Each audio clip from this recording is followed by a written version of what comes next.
자, 조용하시고, 조용하세요. 자, 그러면 우리는 그 다음 거를 보기로 합시다.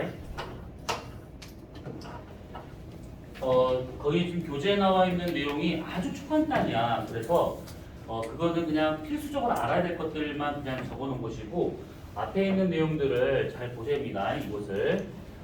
자, 우선은 점이 측리하고 연우는 이렇게 정리를 하고요. 그 다음에 거기에 보시면 이제 사측리하고 그 다음에 건열이 나오게 되는데 사측리는 그냥 흘러가는 방향을 알 수 있는 그냥 그 모양입니다. 여기서 이 사측리라고 했었을 때 사가 경사져 있다라는 뜻인데 보통은 측리가 바다 속에 쌓이기 때문에 당시 해수면과 나란하게 측리가 만드는 게 정상인데 얘는 그렇지 않고 한쪽으로 사선 모양으로 쌓이더라라는 얘기입니다. 그래서 이 같은 경우에는 어떤 흐름이 발생을 했었을 때 그 방향대로 쌓이는 것을 말하고 있는데 얘네들은 그 우리가 방금 있었던 그 연은 있죠. 유수연은 그런 것과 비슷한 내용인데 이렇게 있었을 때 한쪽 방향으로 이렇게 뭔가 흘러가잖아요. 그러면 이것이 투정물들이 이게 큰 어떤 장애물이 있었다라고 가정을 하고 여고를 기준으로 해서 뒤쪽에 쌓이기 시작하는데 쌓였을 때 그때 얘들이 이렇게 쌓인대요. 이런 식으로 이렇게 쌓여요. 그래서 이렇게 쌓이는 요 형태, 요것을 사측리 이렇게 말합니다. 자, 그러면 이렇게 쌓였었을 때 여기서 이제 따져볼 것은 뭐냐면 먼저는 이게 측리와 측리잖아요. 측리와 측리. 그래서 여기에서 측리 중에서 우리가 위아래를 판단할 수 있는 거기 때문에 측리 간격이 넓은 게 위쪽이 되고 있는 것이고 측리 간격이 좁은 게 이게 아래가 되고 있습니다. 그래서 누가 위가 되고 누가 아래가 되고 있는지 이걸 먼저 판단하셔야 됩니다. 그래서 첫 번째 알아야 할 것은 측리 간격을 우선은 잘 봐둘 것. 그다음에 두 번째와 같은 경우에는 흘러간 방향을 파악할 수 있어야 될 것인데 얘가 경사진 방향대로 얘가 흘러간 겁니다. 경사진 방향대로. 그래서 이렇게 될 수 있는 것이고 이 방향을 알잖아요. 그러면 강과 같은 경우에는 이게 어디서 어디로 흘렀다라고 해서 알 수 있기 때문에 강의 상류와 하류를 대략 파악할 수가 있습니다. 상류와 하류를. 그러면 상류 하류가 만약에 구분이 된다. 그러면 예를 들어서 이 그림에서는 지금 이쪽이 하류가 되고 있고 이쪽이 지금 상류가 되고 있는데 상류 쪽으로 갈수록 또는 하류 쪽으로 갈수록 표정물의 모양이 좀 많이 달라지지.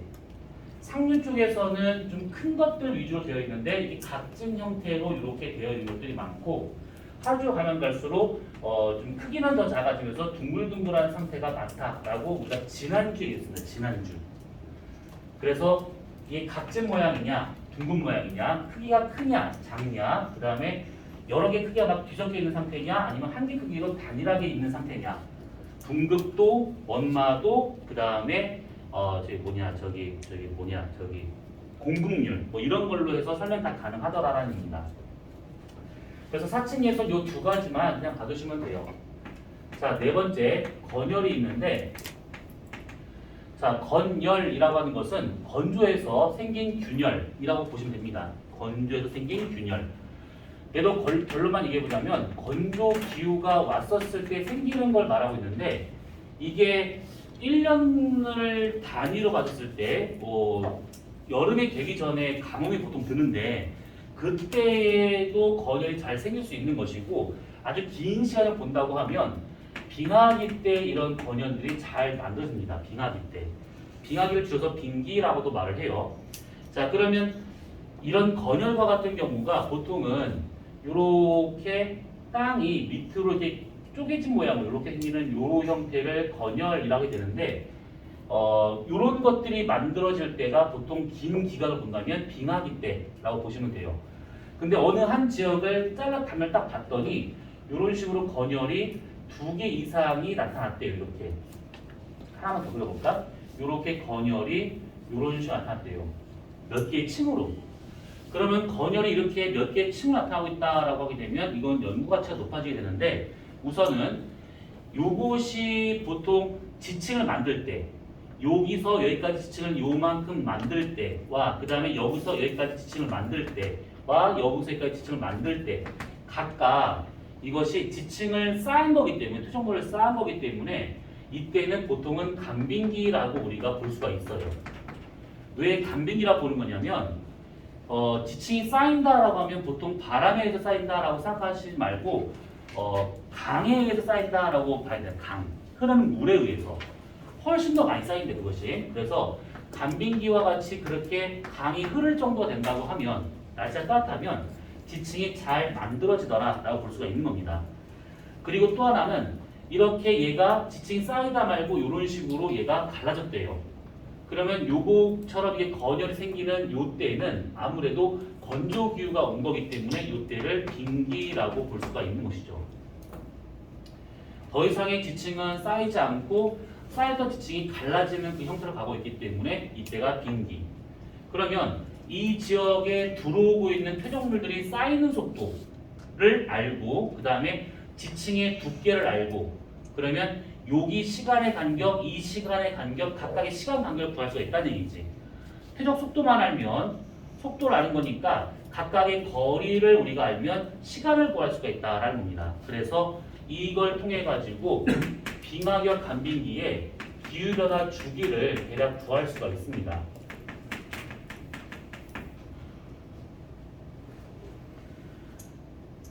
자, 그래서 이런 식으로 될 수 있는 게 건열. 이렇게. 자, 그럼 건열까지는 이렇게만 보면 됩니다. 뭐 사층이나 건열 같은 경우에는 그냥 이 정도까지만.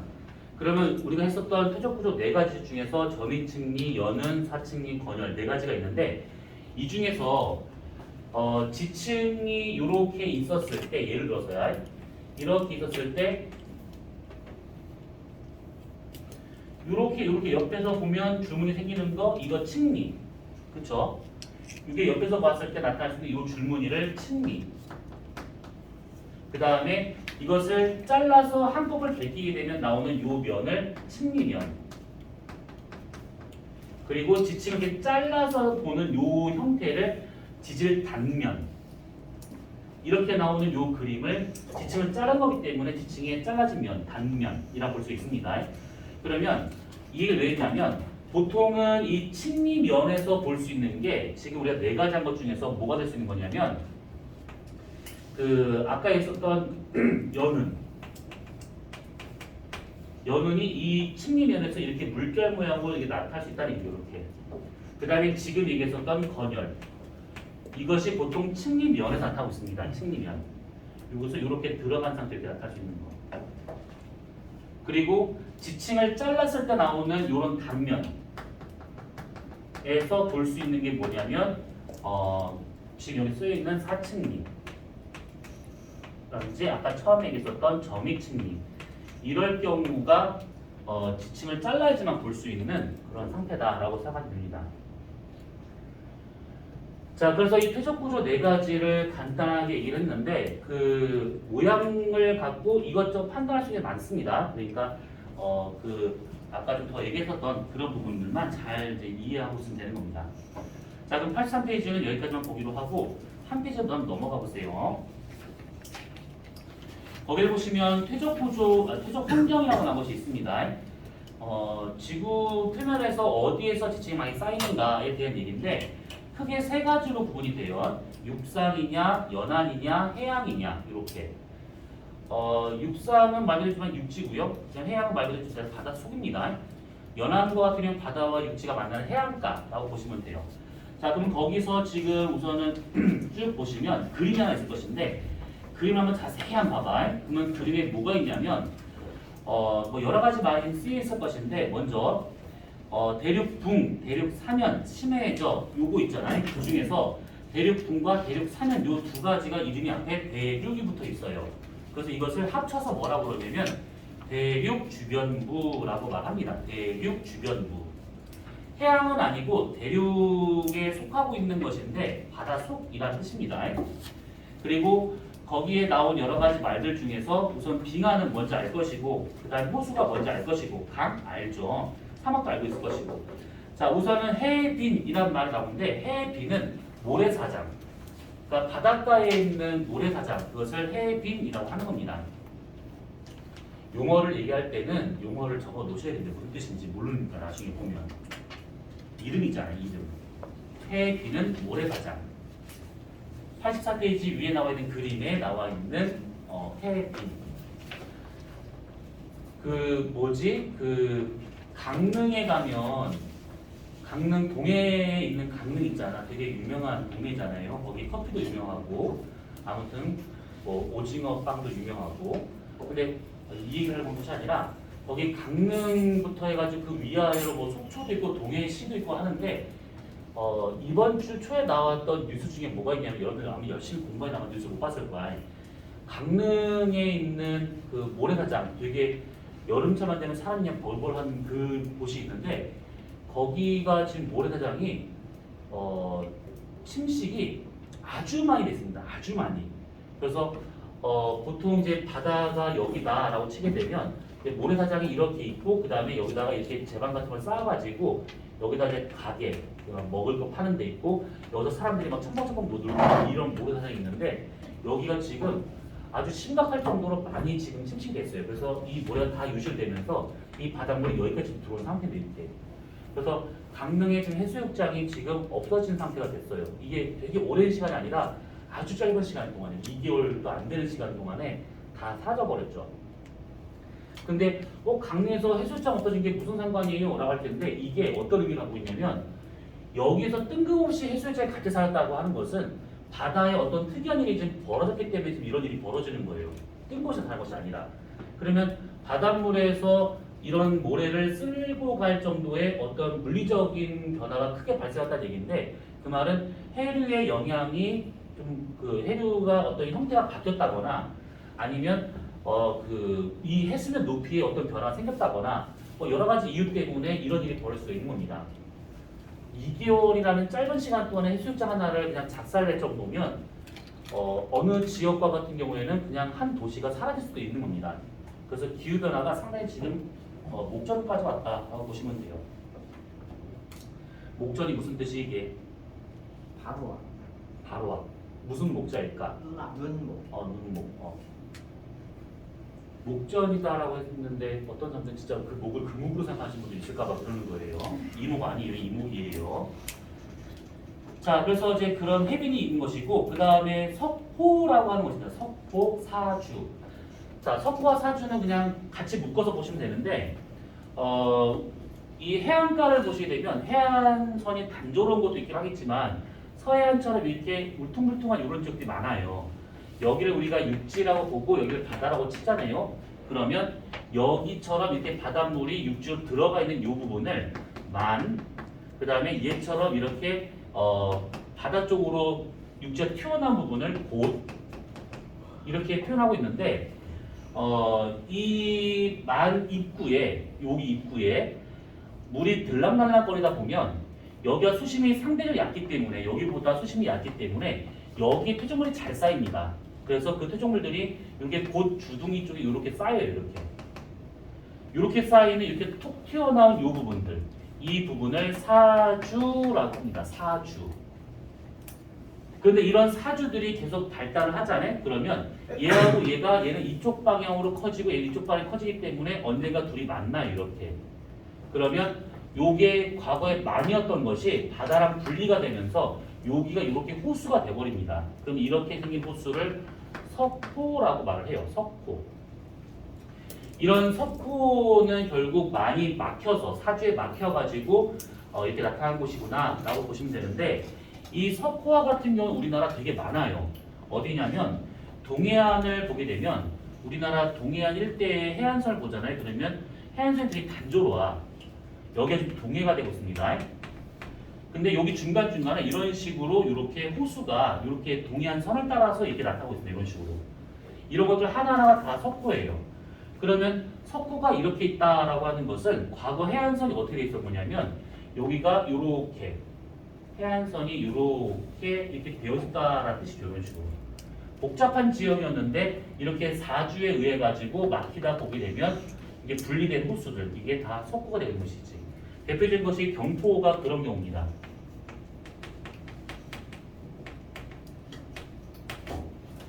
이 석포와 같은 경우에는 바다에서 분리된 호수다 보니까 우리가 알고 있는 그런 맹물이 아니에요. 되게 짠 물입니다. 그래서 석호와 같은 경우를 다른 말로 바닷물에 의한 호수라고 해가지고 그것을 염수호라고 말합니다. 염수호.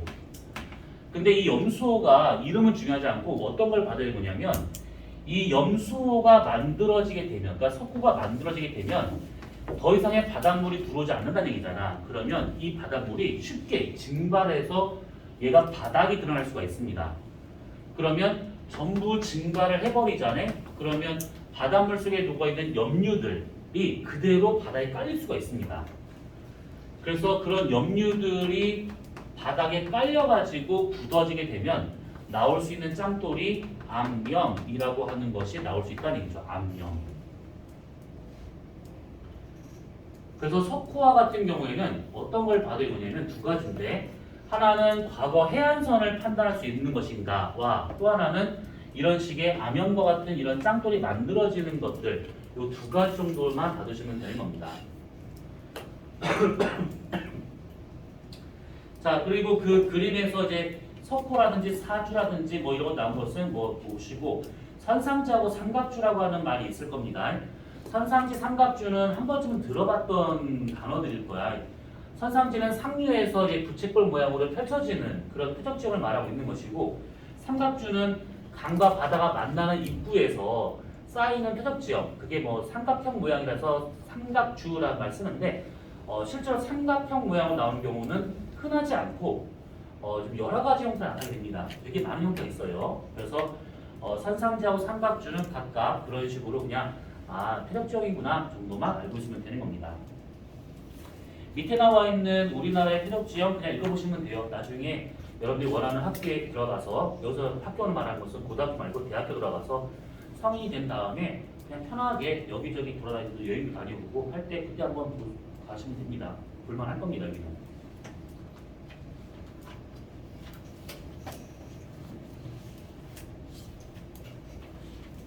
거기에 나와 있는 경기도 화성시 시화호라고 되어 있는 이 부분 있잖아요. 여기는 예전에는 좀 그랬는데 지금은 좀 가볼만 할 겁니다. 여기가 그 자연 생태 휴양림 아무튼 뭐 이런 거예요. 그래서 여기 같은 경우는 이제 가뭄직해요. 시와호가 저쪽 발전소. 응? 응? 누가 얘기했어? 끝까지 해줘봐. 시와호 거기 그 발전소 있는데 아니야? 조력발전소 있는데요. 근데 지금 거기에 돈도 많이 쳐들여가지고 이쁘게 잘 만들어놨어요. 거기다 산책로도 만들어놓고 그냥 아무것도 없어. 그냥 갈 때 가면 무성해. 그냥 조용한 바람 소리와 물소리, 새소리만 들려요. 근데 여기는 어떤 사색을 하기 위해서는 딱 좋긴 하겠지. 근데 간혹가다 발에 채이는 게 시체가 될 수도 있어요. 네? 여기는 시체가 잘 나오기로 유명한 곳이에요. 여기는 사람들이 수도권에서 누굴 죽인 다음에 여기다 갖다 잘 버려. 그래가지고 여기 시와호가 CCTV도 없었고 가로등도 없고 밤에 누구 하나 길거리 지나다녀도 잘 몰라. 그래가지고 되게 위험한 곳이었는데 시체가 몇 개 나오고 난 다음부터는 CCTV도 설치하고 가로등도 설치했어요. 그래도 시와호 전체를 다 비출 수가 없기 때문에 이제 안 보이는 곳에는 아직도 위험하지. 사실인데 왜 굳이 여기까지 와서? 여기는 인적이 드물고 일물썰물이 강하기 때문에 시체를 버리면 바다로 흘러 내려가기가 수월해. 굳이 배 타고 나가서 저 멀리 바다가 내기 왜 하고 있는 거야? 근데 시체를 거의 심하게 힘들게 버리지 않아도 쉽게 유실될 수 있는 곳이기 때문에, 그리고 이게 갯벌이 좀 심하거든. 그 말은 표적이 잘 된다는 얘기야. 그래서 시체를 버리고 나면 잘 묻힐 수 있는 곳이고, 또 연안 환경에서는 미생물이 되게 많아. 이런 강수보다는. 그러다 보니까 분해가 빨리 돼. 그러니까 쉽게 시체를 처리할 수 있는 곳이 여기지. 되게 유명한 곳입니다. 그래서 뭐 시체가 몇 구 나왔는데 가장 충격적이었던 시체는 이제 상하가 분리된 시체. 뭐 이런 것도 나오고 있답니다. 대단해요. 참 친구들 많아요. 자, 아무튼 얘는 여기까지만 보도록 합시다. 자, 그러면 퇴적 구조는 그냥 이렇게만 보기로 하고요. 근데 뒤에 문제를 좀 보면서 얘기하도록 합시다. 자, 85페이지를 보시면 거기에 지질 구조가 나오는데, 지질 구조까지만 우선은 보지 말고 퇴적 구조 끝났으니까 퇴적 구조에 관련된 문제만 잠깐 보도록 합시다. 자, 몇 번을 풀어보냐면 89페이지를 보시면 거기에 1번, 2번, 3번 1번, 2번, 3번 앞에 쓰여있는 번호만 우선 해보세요.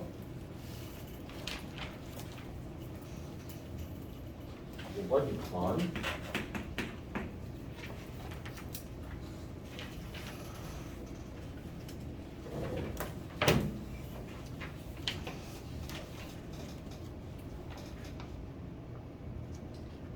13번까지만.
녹화 중인 걸 천만다행으로 알아. 내가 지난주에도 얘기했었는데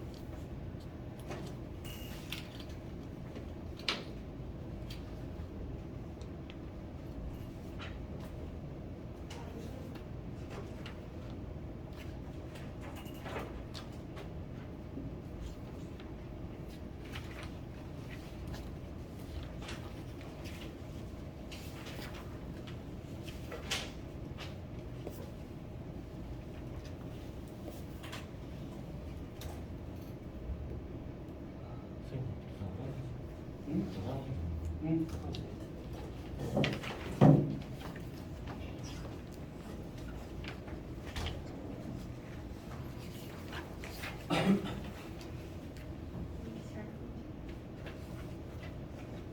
아직까지 거의 부른 건 아니지? 아까 그 부르셨는데? 언제는 안 돼. 아니, 하고 있는 걸 거야.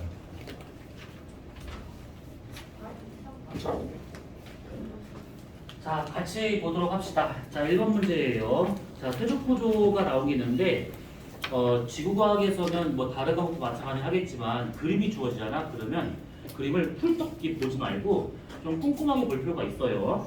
자, 우선 그 그림을 자세히 보시게 되면 위쪽에 위라고 되어 있고 밑에가 아래로 되어 있어요. 이것이 문제에서 뒤바뀐 경우도 있습니다. 그래서 이제 위아래를 우선 보시고 가나다가 있는데 퇴적구조 가와 같은 경우가 지금 이게 점이층리와 비슷한 형태가 될 것이고 나가 사층리고 다가 건열되고 있는 중이죠.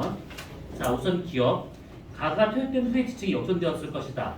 자, 우선 점이층리의 모양은 밑에가 큰 거, 위가 작은 건데 지금 보니까 얘가 가만 맞았을 때 밑에가 작은 거, 위가 큰 거예요. 그러면 이렇게 된 상태에서는 지층이 뒤집어졌다 이렇게 판단할 수가 있는 겁니다. 그래서 가가 쌓이고 난 다음에 뒤집어지고 그 위로 나하고 다가 쌓였다 이렇게 생각하시면 되는 겁니다. 그러면 기억 맞겠고 니은 나가 됐었을 때 B에서 A 방향으로 뭔가 공급되었을 것이다. B A 방향이 아니라 A B 방향으로 가고 있는 중이지. 사선 방향대로. 이건 다는 건조한 기후 그러겠죠. 그럼 답은 3번이 될 겁니다. 자, 두 번째 문제. 퇴적을 만들어준 주요 과정인데 A 과정이 이게 퇴설성 퇴적암이죠. 뭔가 부서서 쌓일 수 있는 것들. B와 같은 경우가 이제 화학적 퇴적암, C가 유기적 퇴적암. 그래서 그런 퇴적물들이 쌓여가지고 퇴적암이 되고 있더라 이 얘기입니다. 자, 기억. 암염은 A 과정이다. 암염은 그 증발돼서 생길 수 있는 방금 설명한 거잖아요. 그러면 얘는 B 과정이 될 겁니다. 니은 석회암은 B, C 과정에 의해서 만들어질 것이다. 석회암은 화학적 퇴적암의 석회암이 있고 유기적 퇴적암의 석회암 두 가지가 있다 했습니다. 화학적 퇴적암은 깊은 바다에서 만들어지고 유기적 퇴적암은 얕은 바다에서 만들어진다라고 했습니다. 그것도 지난주에 썼으니까 보시면 돼요. 그러면 니은 맞겠고 이건 D 과정에서 퇴적물의 공급 부피가 감소할 것이다. 이게 압축작용이죠. 압축작용하고 교결작용하고 합쳐서 속성작용이라고 했습니다. 그래서 D 맞기 때문에 답은 4번이 되고 있는 겁니다. 자, 세 번째 문제. 가가 사층리, 나가 점이층리, 다가 건열인데 가를 보니까 사층리가 뭔가 이상하지? 뒤집어진 상태입니다. 기억 맞겠고 니은 점이층리는 심해 환경에서 잘 형성된다. 그러니까 아까 점이층리 얘기하면서 깊은 물에서 잘 만들어진다라고 했던 거 기억나요? 그래서 니은 맞겠고 지금 가와 다는 1년 내내 비가 많이 오는지요? 가는 가능한데 다는 안 되죠. 다는 건조기후가 돼야 되기 때문에 비가 오면 안 됩니다. 답은 3번이 돼야겠죠. 퇴적 구조가 문제 그렇게 어렵지 않죠. 자, 5번 문제. 5번 문제를 보시게 되면 A, B, C 지층이 있는데 여기 A 그 왼쪽에 나와 있는 그림의 맨 위를 보면 나무가 심겨져 있어요. 그게 지표란 뜻입니다. 거기에 위라는 얘기지. 자, 그러면 C가 사층리, B가 점이층리, A가 건열. 그러면 그 사진을 보게 되면 점이층리가 실제로 이렇게 나타나더라라는 얘기입니다. 이렇게. 자, 기억. A층은 C층보다 입자의 평균 크기가 더 작을 것이다. A층은 건열이고 C는 이거잖아요. 그러면 건열이 된다라고 하게 되면 지층이 이가 이제 건조해서 갈라져야 될 것인데 그러려면 입자가 상당히 작아야 됩니다. 쉽게 갈라질 수 있으려면. 사층리는 바람이나 물에 의해서 가고 있는 거기 때문에 입자가 큰 자갈도 움직일 수 있는 것이지. 그래서 보통 입자의 크기가 누가 더 크냐라고 하게 되면 C가 더 커야 됩니다. 사층리가. A가 더 작아야 되는 것이고. 그래서 기억은 맞겠고 니은 B층은 여감이다. 이 B층과 같은 경우가 이게 지금 자갈물에 진흙이 되어 있는 상태잖아. 니네 혹시 학교에서 내가 저번에 한번 물어봤다가 살짝 놀랐는데 여감 그러면 자갈만 쌓이는 거라고 생각하진 않지? 그치? 자갈물에 진흙이 쌓여야지만 이게 여감이 되고 있는 겁니다. 학교에서 자갈이 쌓이면 여감이다. 틀린 말은 아닌데 자갈만 쌓이는 게 아니에요. 우선 니은은 그래서 맞겠고 지금 이 지층이 역전되었다? 아니죠. 답은 3번이 될 겁니다. 자, 6번 문제. 가나다가 있는데 가는 이게 점이층이죠. 다는 누가 봐도 건열이야. 이게 지금 땅이 갈라진 것이 표면에 드러나고 있으니까. 그러면 나는 뭐예요? 약간 자세히 보시잖아? 그러면 물결 모양이 보일 겁니다. 이거 연은이구나. 이 얘기입니다. 연은. 자, 기억. 가는 지층이 역전되었다. 아니죠. 밑에가 지금 큰 거, 위가 작은 거기 때문에 원래대로 쌓인 겁니다. 기억 틀렸겠고. 니은. 다는 과거 기후연구에 이용된다. 아까 이것처럼 건열과 같은 경우가 빙하 담빙기를 연구할 수 있는 그런 자료가 돼요. 맞겠고요. 디귿. 가는 수심이 깊은 곳. 나가 연은이 얕은 물이잖아. 그 다음에 점이층은 깊은 물이고. 그래서 가의 수심이 더 깊습니다. 답은 4번이 돼야겠죠. 자, 마지막 13번 문제. 지층 단면이래요. A와 같은 경우가 그 점이층이 비슷하고 그 다음에 B가 4층이니 C가 지금 건열. 자, 기억. A는 지층이 역전되었다? 아니죠. 밑에가 큰 겁니다. 니은 B에서 투정로 이동 방향은 기억이 될 것이다. 가 아니라 반대 방향이 돼야겠지. 사선 방향대로 가는 겁니다. 디귿. 건조한 중에선 C가 만들어진다. 그러겠죠. 건열이니까. 답은 2번이 되는 것이죠. 해적 구조 문제는 의외로 그렇게 막 이렇게 복잡하진 않습니다. 근데 이제 이거를 이제 어떻게 활용하에 따라서 얘기가 달라져요. 그래서 요거는 우리가 다음 주에 지질 구조를 하고 나면 거기 아까 했었던 89페이지 단원 문제가 숙제가 될 겁니다. 그러니까 지금 뭐 하는 거 많아서 아마 미리미리 못하긴 하겠지만 할 수만 한번 해보세요. 자, 그럼 오늘 여기까지 하기로 하고 이제 다음 주에 보도록 합시다.